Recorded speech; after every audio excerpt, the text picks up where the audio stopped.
അസ്സലാമലൈക്കും. ഇന്ന് ഞാൻ ഉണ്ടാക്കാൻ പോണത് അച്ചാറാണ് കേട്ടോ. നല്ല സാധനങ്ങളൊക്കെ മുറുക്കി വെച്ചത് കരിവേപ്പിൻ്റെ ഇല, ഇത് കർമ്മത്തി ചോപ്പ് ചെയ്തതാണ്, ഇത് ഇഞ്ചിയും വെളുത്തുള്ളി പച്ചമുളകും ചോപ്പ് ചെയ്തത്, ഇത് നെല്ലിക്ക. അങ്ങനെ ഈ നെല്ലിക്കയും കർമ്മത്തിയും കുറച്ച് മാങ്ങ ഇട്ടുകൊണ്ട് ഒരു മിക്സഡ് അച്ചാർ ഉണ്ടാക്കും. പിന്നെ മാങ്ങ അച്ചാർ മാത്രം സെപ്പറേറ്റ് ഉണ്ടാക്കാനാണ് ഈ മുറിച്ച് വെച്ചിരിക്കുന്നത്.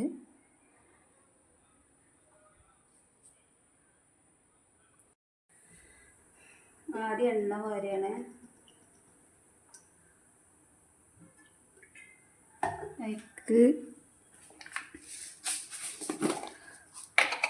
കുറച്ച് ഉലുവടും,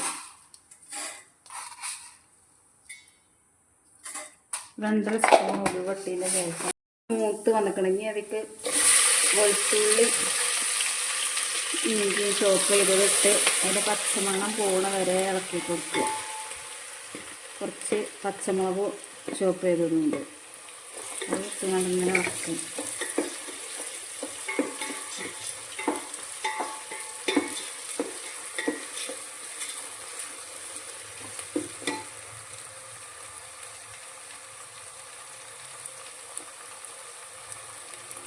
ചുണം പോയിട്ടുണ്ടെങ്കിൽ കരിവേപ്പിൻ്റെ ഇല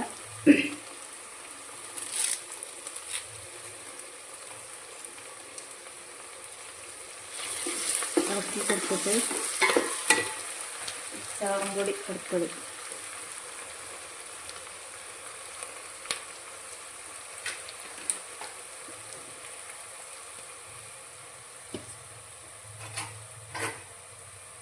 ചാറും പൊടിൻ്റെ എരിവിന് കുറച്ച് മുളകും പൊടി ഇടും,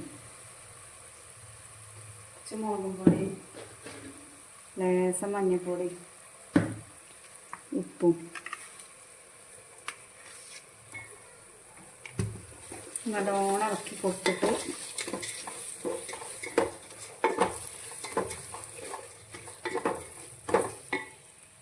സുക്കുണ്ട് ഇവിടെ, അത് വാരി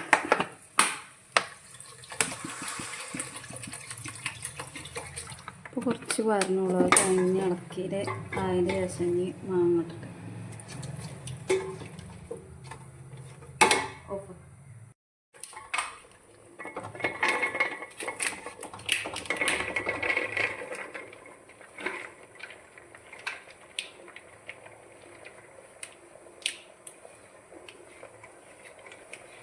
ഇന്നലെ മുറിച്ച് വെച്ച മാങ്ങയാണ്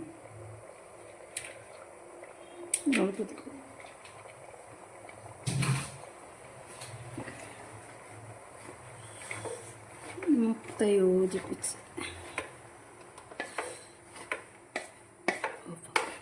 കട്ട് ഇളക്കി മുട്ട മിക്സഡ് ആക്കിയിട്ടുണ്ട്.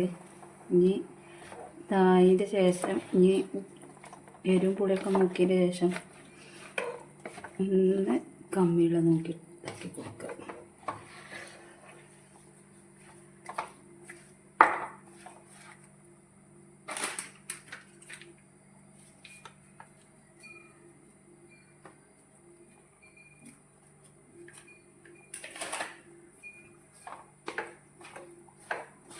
കായപ്പൊടി ഇടേണ്ടവർക്ക് ഇടാം, ഞാൻ കായപ്പൊടി ഇടലില്ല മാങ്ങാച്ചാർക്ക്.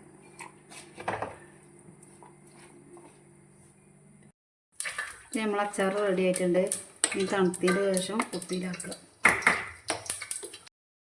ഉലുവട്ട് പൊട്ടീൻ്റെ ശേഷം ഇപ്പോൾ ചതവാളൊക്കെ ഇട്ടുകൊണ്ട് പച്ചമണം മാറാൻ വെളുത്തുള്ളി ഇഞ്ചി പച്ചമുളകൊക്കെ ചോപ്പ് ചെയ്ത് ചോപ്പറിലിട്ടുകൊണ്ട് അതിന് പച്ചമണം മാറും. അച്ചാറും കൂടി ഇട്ട് കൊടുക്കുക. ഇതുണ്ടാക്കണപ്പോൾ മിക്സഡ് അച്ചാറാണ്. ഒക്കെ പറഞ്ഞ്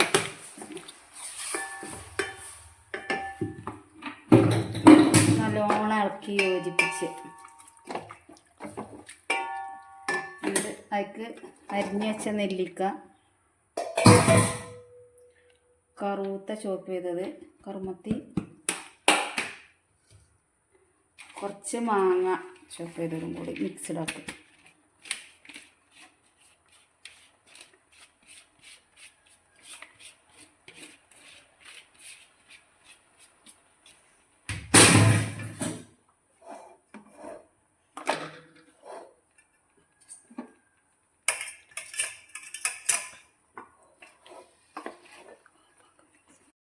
ഇത് മാങ്ങയും കറുമത്തിയും നെല്ലിക്കയും പാടെ മിക്സ്ഡ് ചെയ്തത് ഇപ്പോൾ ഇതിലേക്കിട്ട് നല്ലോണം വഴറ്റി കൊടുത്തു. ഇനി നല്ലോണം എന്നാൽ ചൂടാകുമ്പോൾ ഓഫ് ചെയ്യുക.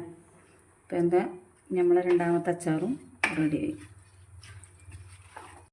അച്ചാർ ഇവിടെ നെല്ലിക്കയും മാങ്ങയും കറുത്തിയും പാടുള്ളൊരു അച്ചാർ, പിന്നെ വെറും മാങ്ങ അച്ചാർ, ഇത് രണ്ടും ഇവിടെ റെഡി ആയിട്ടുണ്ട്.